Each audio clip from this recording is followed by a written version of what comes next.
नमस्कार, मैं हूं सत्यपाल और आप देख रहे हैं CWB हिंदी न्यूज। शक संवत 1946 विक्रम संवत 2081 आज मार्गशीर्ष मास के शुक्ल पक्ष की षष्ठी तिथि और दिन शनिवार है। तदनुसार अंग्रेजी तारीख 7 दिसंबर सन 2024 षष्ठी तिथि शनिवार दोपहर पहले 11:07 तक रहेगी। सबसे पहले आज की सुर्खियां। भारतीय रिजर्व बैंक यानी RBI ने किसानों को दिया बड़ा तोहफा, बिना कोई संपत्ति गिरवी रखे मिलेगा 2 लाख रुपए का लोन। हरियाणा में राशन डिपो पर इस तारीख तक मिलेगा नवंबर-दिसंबर का तेल, नोटिफिकेशन हुआ जारी। 12वीं के अनिवार्य विषय की नहीं होगी कोई बाध्यता, विद्यार्थी किसी भी स्ट्रीम से कर पाएंगे ग्रेजुएशन। हरियाणा में नए जिले बनाने की कवायद शुरू, पंचायत मंत्री की अध्यक्षता में कमेटी हुई गठित। शंभू बॉर्डर पर हंगामा, दिल्ली के लिए निकले किसान वापस लौटे। अब जत्था 8 दिसंबर को दोपहर 12 बजे करेगा कूच। अंबाला के 11 गांव में इंटरनेट सेवा हुई ठप, 9 दिसंबर तक आदेश लागू, मोबाइल रिचार्ज और बैंक SMS को मिलेगी छूट। हरियाणा में ग्राम सचिव और पटवारियों को मिलेगी मनपसंद नियुक्ति, 9 दिसंबर से शुरू होगी ऑनलाइन ट्रांसफर प्रक्रिया।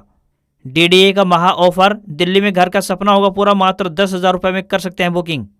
दिल्ली NCR से हटी ग्रैब के चौथे चरण की पाबंदियां, बताएंगे अब क्या खुला रहेगा और क्या बंद। सौर ऊर्जा से जगमगाएंगे हरियाणा के गांव, पंचायती जमीन पर लगेंगे सोलर प्लांट। मारुति हुंडई के बाद महिंद्रा की गाड़ियां भी महंगी होंगी, कंपनी ने 3% तक कीमत बढ़ाने का ऐलान किया, वजह मैन्युफैक्चरिंग कॉस्ट बढ़ना। और अब लोन नहीं होगा महंगा और न ही EMI बढ़ेगी। RBI ने रेपो रेट 6.5% पर बरकरार रखा, लेकिन महंगाई बढ़ने की आशंका, इससे इकोनॉमिक ग्रोथ घट सकती है। और अब खबरें विस्तार से। हरियाणा में सुबह शाम ठंड के बावजूद दिन में धूप खिलने के कारण थोड़ी राहत मिलती हुई दिखाई दे रही है, लेकिन आज यानी 7 दिसंबर से मौसम में परिवर्तन देखने को मिल सकता है। पश्चिमी विक्षोभ के सक्रिय होने से प्रदेश में कोहरा और बादल छाए रहने की संभावना बनी हुई है। वर्तमान परिस्थितियों में प्रदेश का न्यूनतम तापमान लगातार गिरावट दर्ज कर रहा है। सबसे कम तापमान सोनीपत का 5.5 डिग्री सेल्सियस दर्ज किया गया। मौसम विभाग द्वारा दी गई जानकारी के अनुसार आने वाले दिनों में रात के तापमान में बढ़ोतरी और दिन के तापमान में गिरावट देखने को मिल सकती है। मौसम विशेषज्ञों का कहना है कि आज से एक कमजोर पश्चिमी विक्षोभ के प्रभाव के चलते हवाओं के रुख में परिवर्तन देखने को मिलेगा। इससे हल्की गति से उत्तर पूर्वी हवाएं चलेंगी। 7 और 8 दिसंबर को राज्य में आंशिक रूप से बादल छाए रहेंगे। इसके बाद दिन में ठंड की शुरुआत हो जाएगी। बैंक ऑफ बड़ौदा के डिफेंस डिपार्टमेंट में ऑफिसर की भर्ती निकली है। उम्मीदवार ऑफिशियल वेबसाइट bankofbaroda.in पर जाकर आवेदन कर सकते हैं। एजुकेशनल क्वालिफिकेशन की बात करें तो पद के अनुसार फाइनेंस में MBA की डिग्री या फिर ग्रेजुएशन की डिग्री होनी चाहिए। एज लिमिट 35 से 60 साल के बीच होनी चाहिए। सिलेक्शन प्रोसेस की बात करें तो इंटरव्यू की बेसिस पर होगी। सैलरी 18 लाख रुपए से 24 लाख रुपए सालाना होगी। फीस की बात करें तो जनरल, EWS व OBC के लिए 600 रुपए, SC, ST व PWD और महिलाओं के लिए 100 रुपए फीस निर्धारित की गई है। ऑफिशियल वेबसाइट bankofbaroda.in पर जाकर ऑनलाइन माध्यम से अप्लाई कर सकते हैं। भारतीय रिजर्व बैंक यानी RBI ने किसानों को बड़ा तोहफा दिया है। अब किसान बिना किसी गारंटी के 2 लाख रुपए तक का कृषि लोन ले सकेंगे, जबकि पहले यह सीमा 1.6 लाख रुपए थी। RBI गवर्नर शक्तिकांत दास ने मौद्रिक नीति समीक्षा के दौरान यह घोषणा करते हुए कहा कि देश में बढ़ती हुई महंगाई और कृषि लागत को देखते हुए यह फैसला लिया गया है। इस फैसले से छोटे और सीमांत किसानों को काफी फायदा पहुंचेगा। बिना किसी गारंटी का कृषि लोन आपको यहाँ पर बताते चले कि बिना गारंटी का कृषि लोन वह लोन होता है जो किसानों को बिना किसी संपत्ति को गिरवी रखे बिना दिया जाता है। पहले किसानों को लोन लेने के लिए अपनी जमीन या फिर अन्य संपत्ति को गिरवी रखना होता था, लेकिन अब यह नियम बदल गया है और किसान बिना किसी गारंटी के लोन ले सकेंगे। RBI ने यह फैसला किसानों को आर्थिक रूप से मजबूत बनाने और कृषि क्षेत्र को बढ़ावा देने के लिए लिया है। इस फैसले से किसानों को खेती के लिए जरूरी लागत जैसे कि बीज, खाद और सिंचाई आदि के लिए आसानी से लोन मिल पाएगा। किसानों को लोन लेने के लिए अपने नजदीकी बैंक या फिर सहकारी समिति में संपर्क करना होगा। RBI जल्द ही इस संबंध में एक अधिसूचना जारी करने वाला है, जिसके बाद यह नियम लागू हो जाएगा। जो विद्यार्थी वर्तमान में कक्षा 12वीं में पढ़ रहे हैं उनके लिए ये खबर अहम है। अब 12वीं की पढ़ाई करने के बाद स्टूडेंट्स ग्रेजुएशन के लिए किसी भी संकाय में एडमिशन ले पाएंगे, यानी कि अब यह अनिवार्य नहीं होगा कि आर्ट्स, विज्ञान या फिर कॉमर्स में स्नातक की पढ़ाई के लिए विद्यार्थियों ने 12वीं कक्षा में संबंधित विषय से पढ़ाई की हो। छात्र अब CUET, UG व संबंधित विश्वविद्यालय के एंट्रेंस टेस्ट में शामिल होकर उसके मेरिट के आधार पर अपनी मनपसंद की स्ट्रीम को सिलेक्ट कर पाएंगे। विश्वविद्यालय अनुदान आयोग यानी UGC की तरफ से उच्च शिक्षा में फ्लेक्सिबिलिटी लाने के उद्देश्य उद्देश्य से यूजीसी रेगुलेशन 2024 लाया जा रहा है। इसके तहत शैक्षणिक सत्र 2025-26 से यूजी और पीजी प्रोग्राम में कई बड़े बदलाव देखने को मिल सकते हैं। इसमें विद्यार्थियों को बहुविषयक कोर्स की पढ़ाई का मौका भी मिल सकेगा। अगर वे अपनी प्रतिभा साबित करते हैं तो उन्हें कोई भी विषय या डिग्री चुनने का ऑप्शन दिया जाएगा। पढ़ाई के दौरान विषय, संस्थान व अध्ययन का तरीका बदलने की भी सुविधा मुहैया करवाई जाएगी। नए रेगुलेशन में सभी तरह के विश्वविद्यालयों में विद्यार्थियों को साल में 2 बार दाखिला लेने, पहले सेशन में जुलाई अगस्त और दूसरे सत्र में जनवरी व फरवरी में दाखिला लिया जा सकेगा। साथ ही डिग्री प्रोग्राम कभी भी छोड़ने या पढ़ाई फिर से शुरू करने व कभी भी पढ़ाई का अवसर देने का प्रावधान रखा गया है। हरियाणा में नए जिले, उपमंडल, तहसील और उप तहसील बनाने के लिए फिर से कवायद शुरू हो चुकी है। सूबे की नायब सैनी सरकार ने मंत्रियों की एक कमेटी गठित की है जो कि 3 महीने में जिला, तहसील और कस्बों की प्रशासनिक सीमाओं में बदलाव कर अपनी रिपोर्ट पेश करेगी। प्रदेश सरकार में विकास एवं पंचायत मंत्री कृष्णलाल पंवार की अध्यक्षता में एक कमेटी का गठन किया गया है, जिसमें शिक्षा मंत्री महिपाल ढांडा, राजस्व मंत्री विपुल गोयल और कृषि मंत्री श्याम सिंह राणा को शामिल किया गया है। यदि जरूरत पड़ी तो कुछ और विधायकों को भी इस कमेटी में जगह दी जा सकती है। हिसार के हांसी, सिरसा के डबवाली, गुरुग्राम के मानेसर, सोनीपत के गोहाना और करनाल के असंध को लंबे समय से जिला बनाने की मांग चली आ रही है। हांसी और डबवाली फिलहाल पुलिस जिले हैं, इसलिए इनके सामान्य जिले बनने में कोई अधिक बाधा नहीं आने वाली है। इसी तरह भिवानी के भवानी खेड़ा और रोहतक के कलानौर को उपमंडल बनाने की मांग भी लंबे समय से विचाराधीन है।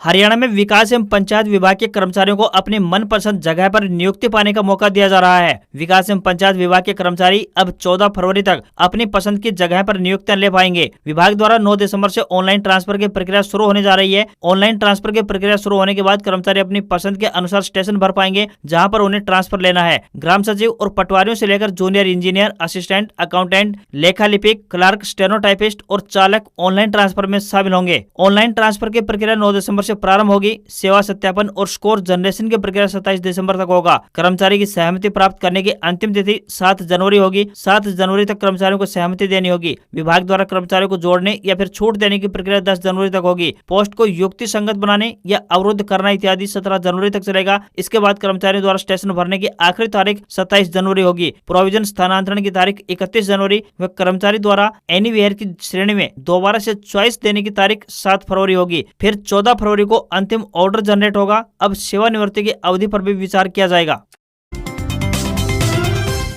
हरियाणा में आमजन को मूलभूत सुविधाएं उपलब्ध करवाने की दिशा में सूबे की नायब सैनी सरकार निरंतर प्रयासरत है। इसी कड़ी में बिजली उपभोक्ताओं को सस्ती दरों पर 24 घंटे बिजली आपूर्ति देने की दिशा में एक नया प्रयास किया जा रहा है। प्रदेश सरकार में बिजली मंत्री अनिल विज ने इस संबंध में कदम उठाए हैं। हरियाणा के गाँव में सस्ती बिजली आपूर्ति और ज्यादा से ज्यादा सौर ऊर्जा के प्रयोग को लेकर ऊर्जा मंत्री अनिल विज ने विभागीय आला अफसरों, प्रबंध निदेशकों के साथ एक विस्तार से चर्चा की है। गाँव में खाली पड़ी पंचायती जमीनों पर सौर ऊर्जा संयंत्र स्थापित कर कम से कम दिन भर सस्ती बिजली उपलब्ध करवाई जा सकती है। प्रदेश के ऊर्जा, परिवहन एवं श्रम मंत्री अनिल विज ने इस बारे में विभागीय आला अफसरों से मंथन कर एक ही स्थान पर प्लांट लगाकर पूरे गांव को दिन में सस्ती बिजली देने की बात कही है। इसको लेकर पहले चरण में कुछ गांवों में पायलट प्रोजेक्ट के तौर पर शुरुआत की जा सकती है, जिसकी सफलता मिलने के बाद इसे पूरे प्रदेश के गाँव में विस्तार करने की तैयारी है। ऊर्जा मंत्री के इस सुझाव से गाँव में दिन भर सस्ती बिजली उपलब्ध होगी और रात में आपूर्ति विभाग से ली जा सकेगी।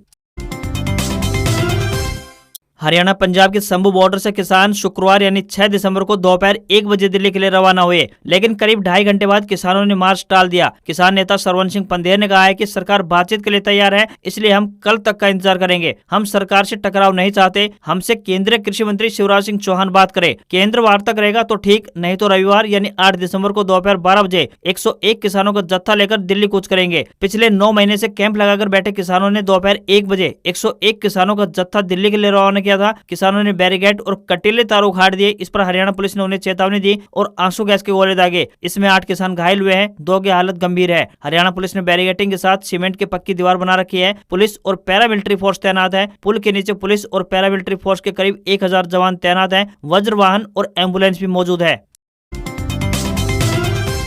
हरियाणा में राशन कार्ड धारकों के लिए एक अच्छी खबर सामने आ रही है। खाद्य एवं आपूर्ति विभाग ने एक नोटिफिकेशन जारी कर बताया कि प्रदेश के सभी राशन डिपो पर 31 दिसंबर तक खाने का तेल मिलेगा। खाद्य एवं आपूर्ति विभाग के मंत्री राजेश नागर ने इस संबंध में दिशा निर्देश जारी करते हुए राशन डिपो के संचालकों को व्यवस्था बनाने के आदेश जारी किए हैं। मंत्री राजेश नागर ने बताया कि प्रदेश के कुछ जिलों में नवम्बर महीने का राशन तेल नहीं मिलने की शिकायतें सामने आ रही थी, जबकि अब दिसंबर महीने की शुरुआत हो चुकी है। इस बारे में हैफेड और कन्फेड को निर्देश जारी कर दिए हैं कि वे भरपूर मात्रा में प्रदेश प्रदेश के सभी राशन डिपो में तेल भिजवाने का काम करें। राशन डिपो संचालकों को दोनों महीनों की बायोमेट्रिक लोगों को करवाने में कोई भी दिक्कत नहीं हो, इसके लिए NIC को व्यवस्था बनाने के लिए कहा गया है। ऐसे में नवंबर में वंचित रह गए लोगों को 31 दिसंबर तक राशन डिपो पर खाने का तेल मिल पाएगा। खाद्य एवं आपूर्ति मंत्री राजेश नागर ने कहा कि प्रदेश में राशन वितरण प्रणाली में किसी प्रकार की कोई दिक्कत नहीं आनी चाहिए। यदि किसी प्रकार से शिकायत सामने आती है तो राशन डिपो संचालक के खिलाफ सख्त कार्रवाई अमल में लाई जाएगी। उन्होंने बताया कि किन्हीं कारणों से नवंबर महीने में कुछ जिलों के कई राशन डिपो पर फोर्टिफाइड सरसों और सूरजमुखी का तेल लाभान्वितों तक नहीं पहुंच पाया था, जिसकी जानकारी मिलने पर विभाग के आला अधिकारियों को इस बारे में लाभान्वितों के लिए व्यवस्था बनाने के निर्देश जारी कर दिए हैं।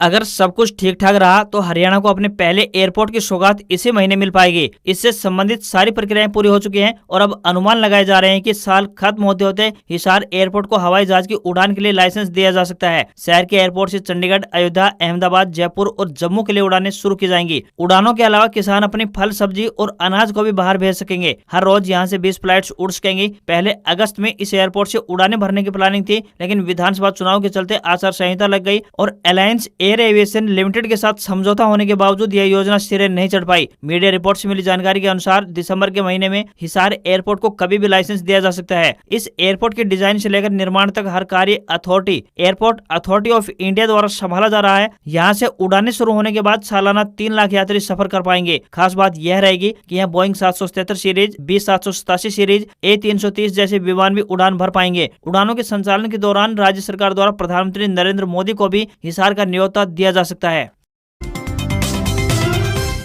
राष्ट्रीय राजधानी दिल्ली यानी DDA में खुद के घर का सपना संजोए बैठे लोगों के लिए एक अच्छी खबर सामने आ रही है। जमीन की आसमान छूती कीमतें गरीब आदमी के इस सपने के साकार होने से रोड़ा बन रही हैं, लेकिन फिर भी दिल्ली में घर बनाने वालों के लिए एक महा ऑफर सामने आया है। दिल्ली डेवलपमेंट अथॉरिटी यानी DDA ने दिल्ली में सस्ते घरों की बिक्री शुरू कर दी है, जिसमें आप सिर्फ 11 लाख रुपए में फ्लैट खरीद पाएंगे। खास बात यह है कि ये सभी फ्लैट्स दिल्ली के प्राइम लोकेशन पर हैं। आपको यहाँ पर बता दें कि 3400 फ्लैट्स की बिक्री के लिए 11 सितंबर से बुकिंग शुरू हो चुकी है, लेकिन बहुत से लोग इस जानकारी से अवगत नहीं है, तो बताते चलें कि फ्लैट्स की बुकिंग मार्च 2025 तक चलेगी। दिल्ली में सस्ते फ्लैट्स की बुकिंग 11 सितंबर से शुरू होकर 31 मार्च 2025 तक रहेगी। DDA की इस हाउसिंग स्कीम में पहले आओ पहले पाओ योजना के तहत फ्लैट बुकिंग के लिए रखे गए हैं। वहीं लोकेशन की जगहों की बात करें तो इसमें रामगढ़ कॉलोनी, लोकनायकपुरम, रोहिणी, सरसपुर और नरेला में तकरीबन 3400 LIG और EWS फ्लैट बुकिंग के लिए हैं। इनकी शुरुआती कीमत 11,54,000 रुपए है। साथ ही बड़े फ्लैट्स की शुरुआती कीमत 29 लाख रुपए रखी गई है। इन फ्लैट्स की संख्या 5,400 है।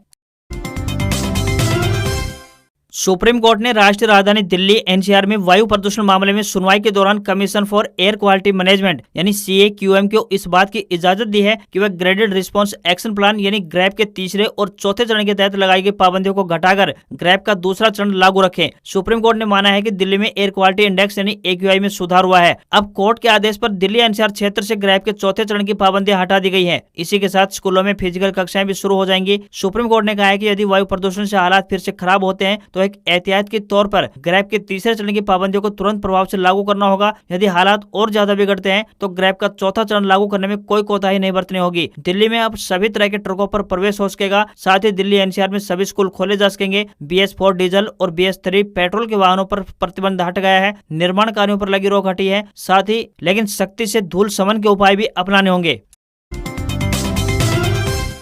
आपके मौजूदा लोन महंगे नहीं होंगे, नहीं आपकी EMI बढ़ेगी। ऐसा इसलिए क्योंकि भारतीय रिजर्व बैंक यानी RBI ने ब्याज दरों को 6.5% पर बरकरार रखा है। सेंट्रल बैंक ने लगातार 11वीं बार दरें नहीं बदली हैं। आखिरी बार फरवरी 2023 में ब्याज दर 0.25% बढ़ाकर 6.5% की गई थी। रिजर्व बैंक के गवर्नर शक्तिकांत दास ने शुक्रवार को मॉनेटरी पॉलिसी कमेटी यानी MPC की मीटिंग के लिए लिए गए फैसलों की जानकारी दी है। यह मीटिंग हर 2 महीने में होती है। RBI ने महंगाई बढ़ने की आशंका भी जताई है। इससे इकोनॉमिक ग्रोथ पर नेगेटिव असर पड़ सकता है। इसलिए अगले फाइनेंशियल ईयर में GDP ग्रोथ अनुमान 7.2% से घटाकर 6.6% कर दिया गया है। RBI ने ब्याज दरों को 6.5% पर जस का तस रखा है, यानी लोन महंगे नहीं होंगे और मौजूदा लोन की EMI भी नहीं बढ़ेगी।